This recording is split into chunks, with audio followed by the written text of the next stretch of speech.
दोस्तों, मधुमक्खी दुनिया के सबसे खतरनाक कीड़ों में से एक है। लेकिन ये जितने खतरनाक होते हैं उतने ही मेहनती भी होते हैं। खतरनाक इसलिए कि इनके पास नुकीले डंक होते हैं और अगर इसने अपना डंक किसी इंसान को मारा तो उसे भयानक दर्द होता है।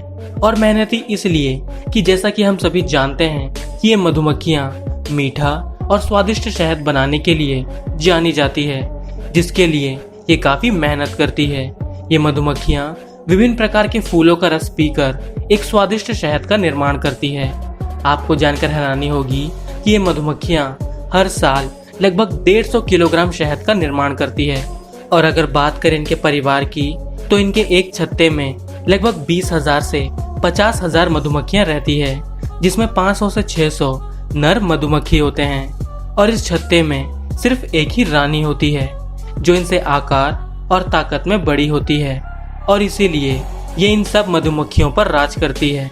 जी हाँ दोस्तों, इस छत्ते में नर और रानी मधुमक्खी को छोड़कर सभी मधुमक्खियाँ वर्कर्स होती है जो रानी के आदेश का पालन करती है। लेकिन क्या आपको पता है कि इन मधुमक्खियों का जन्म कैसे होता है? अगर नहीं तो इस वीडियो को पूरा जरूर देखना। लेकिन आगे बढ़ने से पहले आपको बता दूं कि इससे पहले मैंने बहुत से जानवरों के जीवन चक्र की वीडियो बनाई हुई है, जिस पर आप सभी का बहुत प्यार मिला।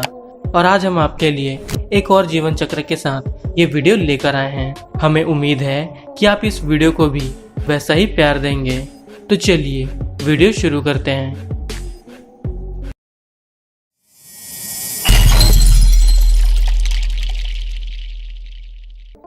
दोस्तों, इस प्रक्रिया में सबसे पहले नर और रानी मधुमक्खी का मिलन होता है, जैसा कि आप देख सकते हैं।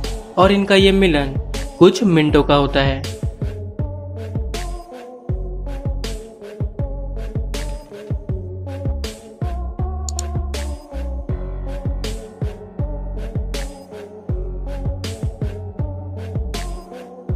तो जैसे इनके मिलन की प्रक्रिया पूरी हो जाती है, उसके कुछ दिनों बाद ही रानी अंडे देने की अवस्था में आ जाती है। दोस्तों, आपको जानकर हैरानी होगी कि रानी मधुमक्खी एक बार में लगभग 2000 से 3000 अंडे देने में सक्षम होती है। जी हाँ दोस्तों, ये मधुमक्खी छत्ते के एक खंड में एक अंडे दे देती है, जिसके बाद इन अंडों की देखभाल वर्कर्स मधुमक्खियाँ करती है। लेकिन दोस्तों, इन अंडों की भी एक अजब कहानी होती है, जिसे जानकर आप भी हैरान हो जाओगे। वो ऐसे कि ये मधुमक्खी 2 तरह के अंडे देती है, एक फर्टिलाइज और दूसरा अनफर्टिलाइज। अगर फर्टिलाइज अंडे की बात करें तो इस अंडे से रानी मधुमक्खी और मादा वर्कर्स मधुमक्खी का जन्म होता है। अगर बात करें रानी मधुमक्खी की तो इसे रानी मधुमक्खी इसीलिए कहा जाता है क्योंकि ये रिप्रोड्यूस करने में सक्षम होती है, यानी ये अंडे देने में सक्षम होती है, जिससे दूसरे मधुमक्खियों का जन्म होता है। और अगर बात करें मादा वर्कर्स मधुमक्खियों की तो इन्हें वर्कर्स मधुमक्खी इसीलिए कहा जाता है क्योंकि इनमें रिप्रोड्यूस करने की क्षमता नहीं होती, यानी ये अंडे नहीं दे सकते। और अगर बात करें अनफर्टिलाइज एग की तो इस अंडे से नर मधुमक्खी का जन्म होता है, जिसे ड्रोन भी कहा जाता है। तो जैसे इनके अंडे 3 दिनों के हो जाते हैं, उसके बाद ये लार्वा में बदल जाते हैं। और जैसे ही ये लार्वा में बदल जाते हैं, उसके बाद ये वर्कर्स मधुमक्खियाँ इन्हें स्पेशल जेली खिलानी शुरू करती है, जिससे इनका विकास तेजी से बढ़ने लगता है। ये स्पेशल जेली बिल्कुल उसी तरह से तैयार की जाती है जिस तरह ये शहद बनाती है, बस इनमें कुछ फूलों का फर्क होता है। तो लगभग 3 दिनों तक ये सभी लार्वा को स्पेशल जेली खिलाती है, जिसके बाद इन्हें पता चल जाता है कि इनमें रानी मधुमक्खी, वर्कर्स मधुमक्खी और नर मधुमक्खी कौन बनेगी। तो जैसे ही इन्हें इस चीज का पता चल जाता है, उसके बाद ये सिर्फ रानी मधुमक्खी बनने वाले लार्वा को ही स्पेशल जेली खिलाती है, जिससे उसका विकास तेजी से हो सके। और मादा वर्कर्स मधुमक्खी और नर मधुमक्खी को ये अपना शहद ही खिलाती है। जी हाँ दोस्तों, लेकिन ये ऐसा इसीलिए करते हैं क्योंकि इनके छत्ते पर सिर्फ रानी मधुमक्खी का ही राज होता है और वो आगे जाकर रिप्रोड्यूस करके परिवार की संख्या को आगे बढ़ा सकती है। और इसीलिए रानी मधुमक्खी वाले लार्वा को विशेष पौष्टिक भोजन खिलाकर ताकतवर बनाया जाता है। तो जैसे इन लार्वा को 6 दिन पूरे हो जाते हैं, उसके बाद इन खंडों को मोम की परत से बंद कर दिया जाता है, जिसके बाद लार्वा अंदर से प्यूपा बनाना शुरू करते हैं, जैसा कि आप देख सकते हैं।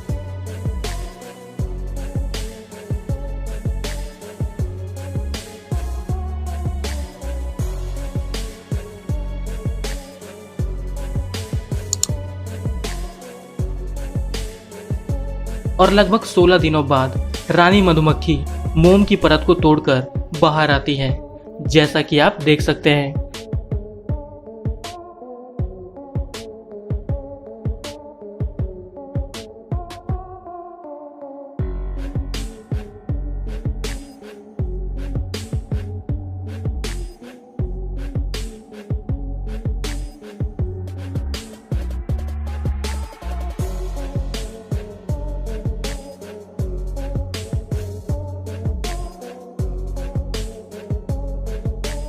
और इस तरह रानी मधुमक्खी का जन्म होता है।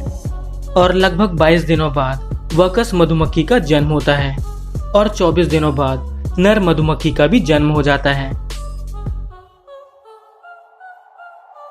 जिसके बाद ये कुछ ही दिनों में मिलन के लिए तैयार हो जाते हैं और फिर से मिलन कर ये अपने जीवन चक्र की प्रक्रिया को शुरू करते हैं। और अगर बात करें इनके जीवन काल की, तो वर्कर्स मधुमक्खी का जीवन काल 6 हफ्तों का होता है, जिसमें ये अंडों की देखभाल, छत्ते का निर्माण, शहद का निर्माण और छत्ते की सुरक्षा जैसे कार्यों को अंजाम देती है। और अगर बात करें नर मधुमक्खी की, तो उसका जीवन काल 20 हफ्तों का होता है, जिसमें इसका सिर्फ एक और मुख्य काम होता है, और वो है रानी मधुमक्खी से मिलन करना, जिसके बाद नर मधुमक्खी की मौत हो जाती है, क्योंकि मिलन के दौरान ये नर अपना सारा स्पर्म रानी के शरीर में ट्रांसफर कर देता है, जिसके कारण उसके शरीर की सारी शक्ति खत्म हो जाती है, जिसके कारण उसकी मौत हो जाती है। और अगर बात करें रानी मधुमक्खी की, तो इसका जीवन काल लगभग 5 वर्षों का होता है, जिसमें ये अपनी पूरी जिंदगी छत्ते पर राज करती है और नर से मिलन कर अपने परिवार की संख्या को बढ़ाती जाती है। और इस तरह छत्ते में रहने वाली सभी मधुमक्खियां एक रानी मधुमक्खी की ही संतान होती है।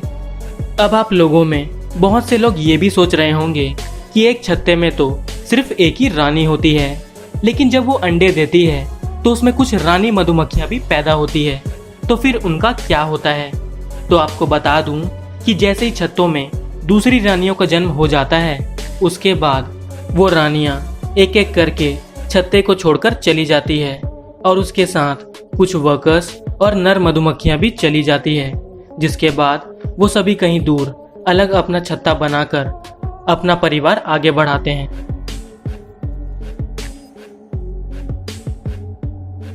तो दोस्तों, उम्मीद करता हूँ कि आपको ये वीडियो पसंद आई होगी। अगर आपको वीडियो अच्छी लगी तो इस वीडियो को लाइक, शेयर और चैनल को सब्सक्राइब कर दीजिए। और इस तरह की वीडियो देखने के लिए स्क्रीन पर आ रही वीडियोस या फिर डिस्क्रिप्शन में दिए गए लिंक को चेक कीजिए। मिलते हैं अगली वीडियो में, तब तक के लिए बाय।